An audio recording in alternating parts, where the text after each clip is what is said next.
Digestive enzymes are either a precise tool or expensive hope. The trick is knowing which category you are in. Because a digestive enzyme bottle does not diagnose you. It does not know whether your bloating is lactose, constipation, reflux, IBS, bile acid diarrhea, pancreatic insufficiency, SIBO, eating too fast, or the fact that dinner was the size of a small appliance. That is why people waste money. They feel bloated, gassy, heavy after meals, are convinced they are not digesting food, so they buy a broad enzyme blend and hope the capsule figures out the mystery. But digestion is not a vibes-based economy. Enzymes are specific. Lactase breaks down lactose. Pancreatic enzymes help digest fat, carbs, and protein when the pancreas is not producing enough. Bile helps handle fats, but bile problems can go in opposite directions. So the question is not which digestive enzyme is best? The better question is what exact pattern am I testing? Today we are ranking the big categories: lactase, pancreatic enzymes, Betaine HCl, and ox bile. And then we are building a 14-day test rule so supplements have to earn their place. First, lactase. This is the strongest simple consumer use case. Lactose intolerance happens when the body does not make enough lactase to digest lactose, the sugar in milk and many dairy foods. Undigested lactose travels into the colon, bacteria ferment it, and symptoms can show up: bloating, gas, cramps, diarrhea, rumbling, nausea, or urgency. Lactase is not magic. It is not for all bloating. It is for a specific pattern. Symptoms after lactose-containing dairy. Think milk, ice cream, soft dairy, creamy sauces, certain desserts, and some protein shakes. If you tolerate butter, hard cheese, Greek yogurt, or lactose-free milk better than regular milk or ice cream, that is a clue. Lactose intolerance is not the same as a milk allergy. Lactose intolerance is a digestion issue. Milk allergy is an immune reaction to milk proteins and can be serious. Lactase does not fix milk allergy. Here is the 14-day lactase test. Keep the diet mostly normal. Identify lactose exposures. Use lactase only when eating lactose-containing dairy. Track symptoms for 0 to 6 hours after the meal: bloating, gas, cramps, stool looseness, urgency, and rumbling. If symptoms reliably improve when lactase is used, great. You did not fix your whole gut. You solved a lactose problem. If symptoms happen with non-dairy meals too, or lactase does nothing after several dairy exposures, lactose is probably not the whole story. Now category 2. Pancreatic enzymes. This is real, important, and clinician territory. The pancreas normally releases enzymes like lipase for fat, amylase for carbohydrates, and proteases for protein.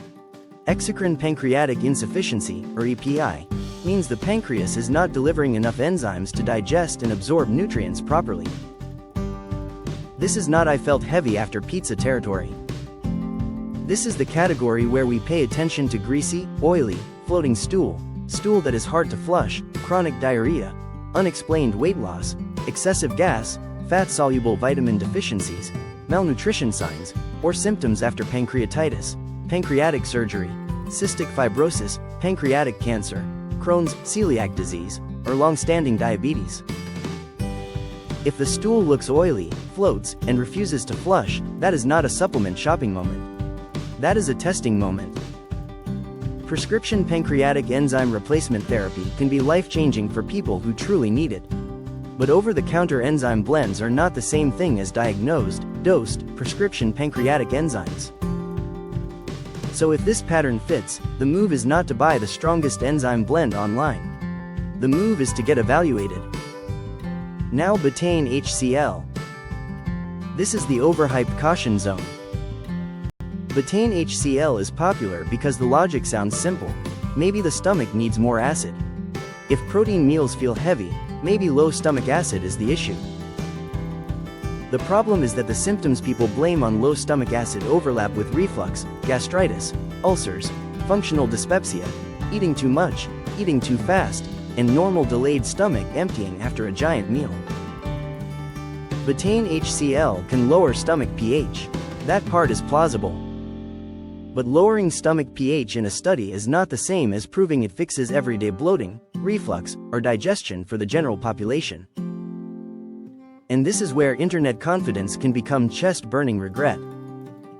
GERD is reflux of stomach contents into the esophagus. The classic symptoms are heartburn and regurgitation. So if someone has burning, sour taste, chest discomfort, reflux, throat irritation, or symptoms when lying down, blindly adding acid may be exactly the wrong direction. Betaine HCl is not a casual gut health gummy. It is acid. Avoid it unless supervised if you have GERD, heartburn, regurgitation, gastritis, ulcer history, Barrett's esophagus, unexplained upper abdominal pain, black stools, vomiting blood, frequent NSAID use, steroid use, pregnancy, or if you are using acid-blocking medication without clinician guidance. Stop immediately if it causes burning, reflux, chest discomfort, nausea, stomach pain, throat irritation, or diarrhea. This is not a first-line experiment because you ate a big steak and needed a couch. Now ox bile.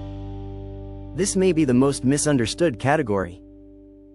Bile helps emulsify fats. The gallbladder stores and concentrates bile, but the liver still makes bile after gallbladder removal. Some people do fine without a gallbladder. Some struggle with high-fat meals. Some develop diarrhea because bile acids enter the colon in excess or at the wrong time. That is why ox bile is tricky. The internet often skips the most important question. Are we dealing with too little bile support for fat digestion, or too much bile acid irritating the colon?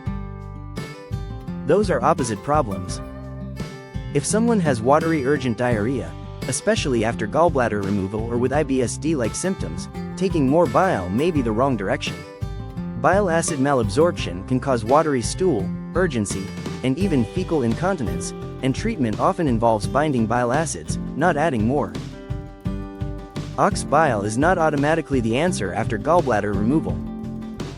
A possible discussion point is someone without a gallbladder who gets heaviness, nausea, or fatty greasy stools specifically after higher fat meals. But persistent symptoms deserve clinician guidance because fat intolerance, bile acid diarrhea, pancreatic insufficiency, liver issues, gallbladder, bile duct issues, and IBS can overlap. Stop ox bile if it worsens diarrhea, urgency, cramping, burning, nausea, or abdominal pain. Now supplement labels. Dietary supplements are not approved by FDA for safety and effectiveness before they are sold. That does not mean every supplement is bad. It means the label is not proof that the product has been tested like a prescription medication for your symptom. With supplements, the label tells you what the company claims is in the bottle. It does not diagnose the pattern. Now the 14-day enzyme test rule. Rule 1. Test one variable at a time. Do not start lactase, Betaine HCl, ox bile, probiotics, fiber, magnesium, and a new diet in the same week. If symptoms improve, you will not know what helped. If symptoms worsen, you will not know what caused it. Rule 2. Match the supplement to the meal. Lactase belongs with lactose. Alpha-galactosidase may help some people with beans and certain vegetables. Ox bile, if appropriate and clinician approved, belongs with fat-containing meals. Betaine HCl, if appropriate and supervised, belongs with meals, not empty stomach experimentation. Rule 3. Track the right symptoms. For each meal, write down the food trigger, when symptoms start, bloating, gas, cramps, stool changes, urgency, reflux, burning, nausea, and whether symptoms improve by at least 50%. Rule 4. Define success before you start. A useful supplement should produce a clear pattern within 14 days. Lactase should be obvious within a few dairy exposures. If a broad enzyme does nothing, it goes. A digestive enzyme should earn its place. Rule 5. Stop sooner if symptoms worsen.